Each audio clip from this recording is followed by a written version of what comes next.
to Red Kool-Aid Podcast with DJ Miss Jetson. So grab your cup and quench your thirst with some of this culture talk. Red Kool-Aid Podcast.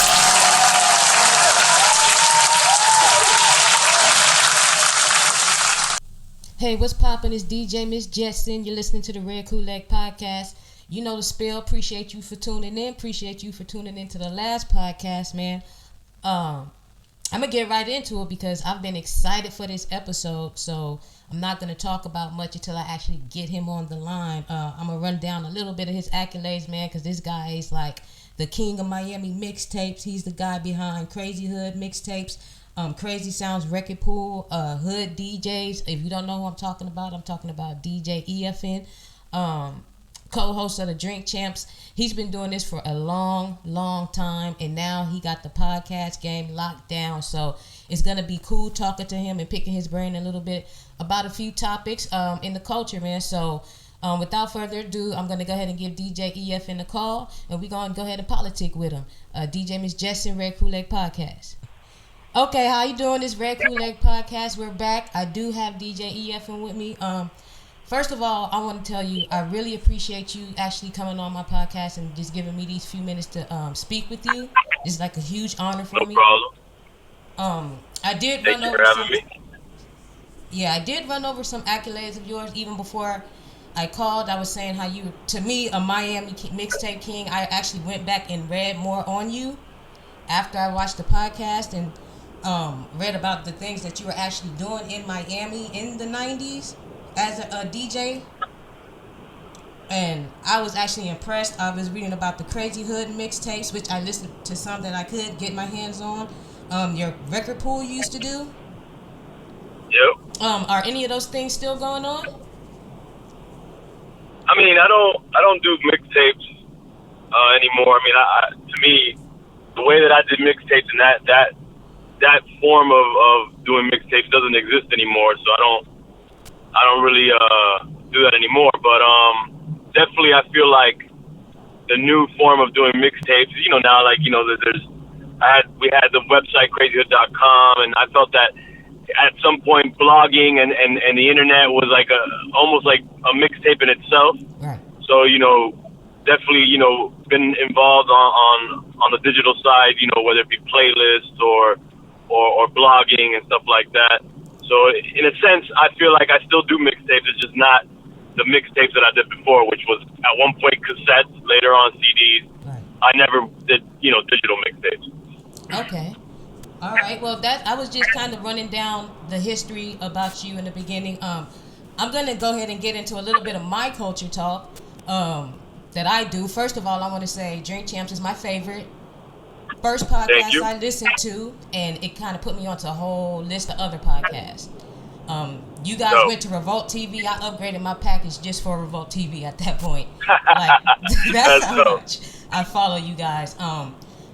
Inspirational to me. I learned a lot about hip hop history. Even though I grew up in the 90s in that time, you guys teach a lot. Right. You hear a lot of stories that you don't know, or you knew but you didn't know the background to it. So amazing podcast, which is what made me do my podcast now. I'm a super hip hop head. And the first thing I actually want to say is RIP Big. Today's March 9th. And so, right. We're respecting Biggie today. Did you know Biggie?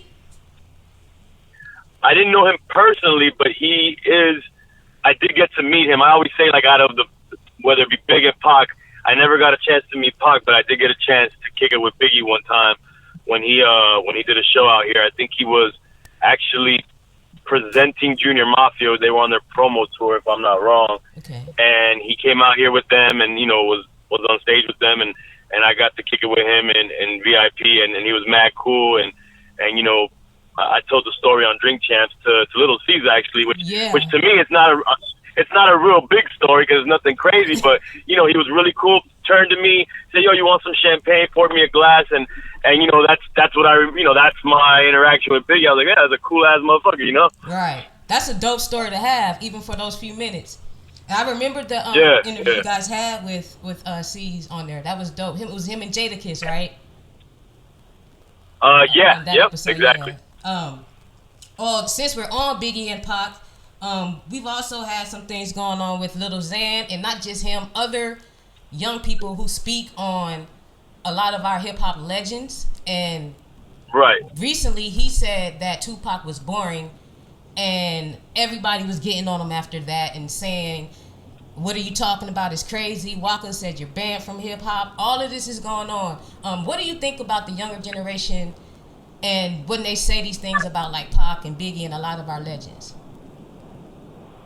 I mean, I have a lot of opinions on this, and you know, one of the things that I tend to say is I blame our generation, meaning my generation, not necessarily myself, but Right. I'm a part of that generation. I feel that the artists that came up in my generation, they kind of like lost focus and were too busy trying to maintain relevancy or stay youthful and young, and they kind of like stopped teaching. And I don't want, maybe teaching is not the right word, but they just stopped like inspiring the youth to like want to know the history of hip hop and make it cool in that sense. Yeah. So I kind of feel like we dropped the ball and we kind of taught the wrong lesson to the youth, and then the youth came up how they did. Because I was just talking about this with a friend of mine who's just 7 years younger than me, and he didn't know about something, some artists, and I was like, from his region, he's from Cali, and I was like, yo, I said, I think the difference was that when I was in the club as a teenager, a young teenager, and the DJs were spinning or the artists were performing, they always paid homage to the pioneers and played the music or talked about the artist. And even though we didn't know about it, we felt it was our obligation to go and dig in the crates and learn about these people because they were making it cool to know the old school. Right. You know? Right. So I'll never look at a Cool Herc like he's whack. I'll never look at a Grandmaster Flash like he's whack because we were taught to without them, we wouldn't be here. And so to me, they automatically are dope for life. Absolutely. You know? Like whether the music good. resonates with you or not, you know? Right. I kind of feel the same way. What I say is, I feel like I look at it as a profession. You know, if you're a lawyer or a doctor, you always have to study your profession. So I personally feel like if you're going to get in hip-hop or just the culture period, whether it's media or anything, you should study it. So, and don't disrespect it. Like, I can understand how we would say, like, our generation should have schooled them a little bit more, but because you're hopping in it, I kind of feel like it's on you to study, too.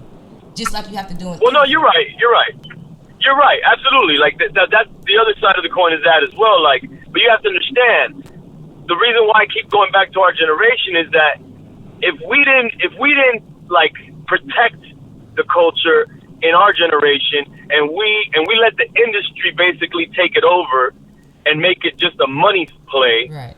Because you got to, you know, in the early to mid '90s, it wasn't cool to be on the radio. Right. It was like, now we want to keep this shit underground. Right. We want it to be, you know, by the people, for the people. So as long as we sold enough records or did enough money at the club, you know, as long as it paid the bills, you know, people were happy. Now, don't get me wrong. I think hip hop deserves to be $1 billion.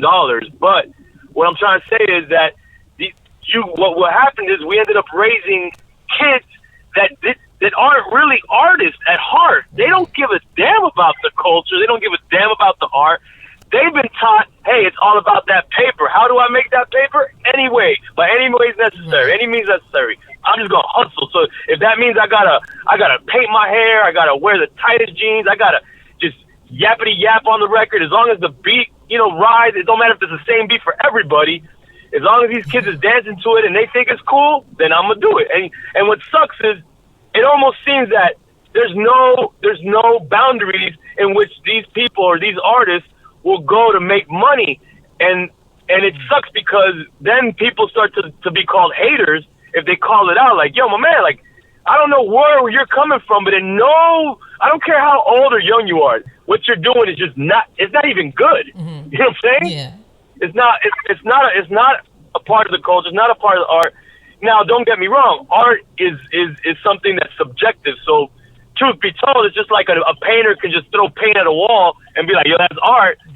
You know, yeah, I guess that's true. But I guess what I'm trying to say is at the end of the day, I don't think that these kids truly care about the art and the culture, and we kind of started that trend where it's just more about, let's just make this paper, you know? Yeah, like I've heard people say that it was the new dope game. Like, you know what I'm saying? You kind of just traded in crack for a microphone and a computer. You get out there and get it. It's how a lot of people are actually looking at how these kids are looking at it.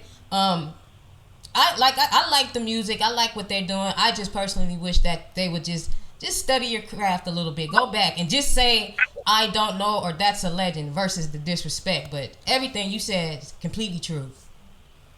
Right, and it's not. And one more thing, it's not fair to say all of these young cats or all of these new artists, because the truth is there's a lot of dope new artists. There's a lot of dope young cats. So it's really not fair to say all of them, put them all in the same basket. You're right. I've heard a lot of kids, young artists that are spitting, that, you know, that they really do care about their craft.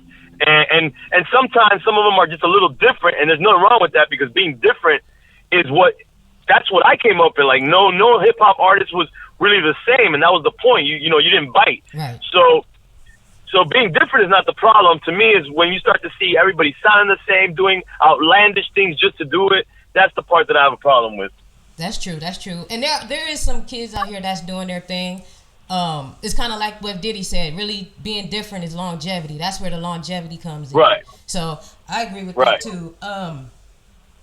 Another thing is we talk about that now. DJing has changed a lot too over the past years. How do you feel about the DJ culture now? Being that, like, you're one of our DJ legends with mixtapes and things. I mean, DJing definitely has changed. Obviously, with the advent of digital DJing, almost anybody had become a DJ. You know, like, could be a DJ right now. But I don't know. I mean, I think the DJs have been able to maintain themselves pretty strong. I think a real DJ always, rises to the top.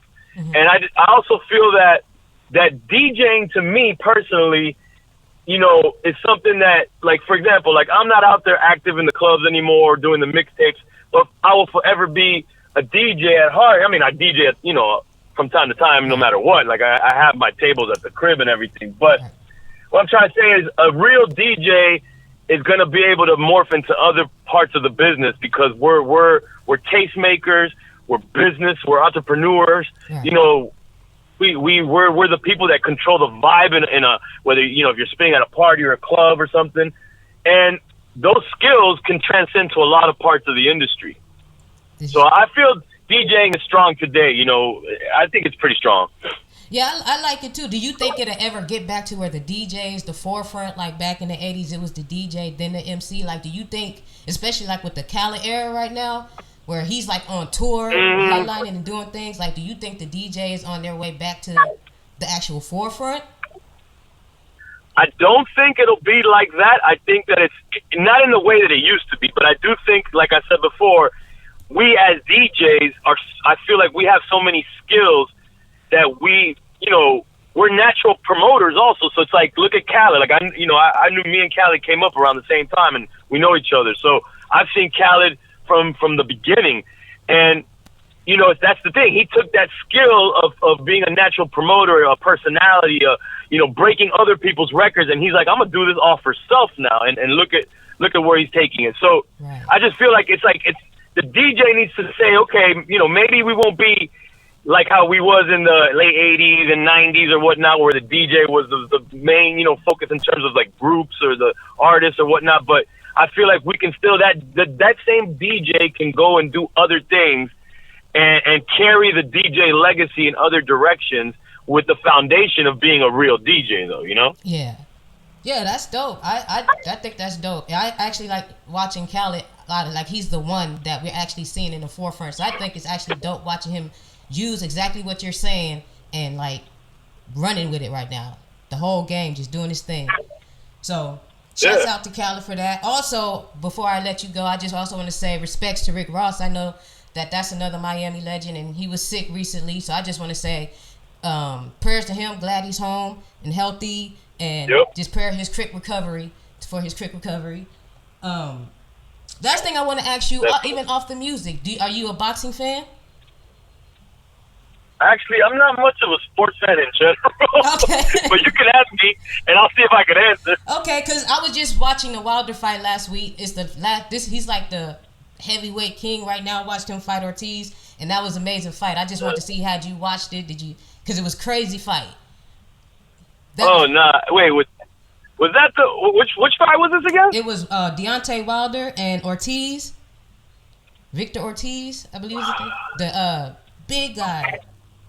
They fought on. No. I didn't see that one. No, I didn't see that one. I'm thinking of Danny Garcia's fight that wasn't too long ago. No, this was just last weekend, but that was just an amazing heavyweight fight. I was just gonna see just off of that if you were into sports, because that was really it that I had with that, you know. But DJ EFN, I know you're busy. I'm not gonna hold you for long. I actually, again, just appreciate the opportunity to talk to you, for you to vibe with me and answer some of my questions that I had. You know, this was everything to me, meant a lot to me. A lot of people, you know, they'll ignore you and not, you know, just kind of push you to the side. So I appreciate you for actually responding and coming on my show and just politicking with me for a little bit. I mean, look, the way I look at it is, I was a mixtape DJ that would go out in the streets, and I had to go out there and grind and get these artists to do drops or freestyles, and I know that whole grind and hustle, and people did it for me and helped my career. So it's only right that I try to do that and reciprocate it and do that for other people as well. Man, that is so dope, dog. I appreciate you, man. I'm actually tuning into the Drink Champs tonight, and I'm gonna watch that Tony Rock episode on Revolt again. I got Revolt because of Drink Champs to watch you guys on TV. So I'm gonna go ahead because I got it recorded. I'm gonna watch that, study you guys some more, and you know, just try to meet you guys up the road at the top. For sure.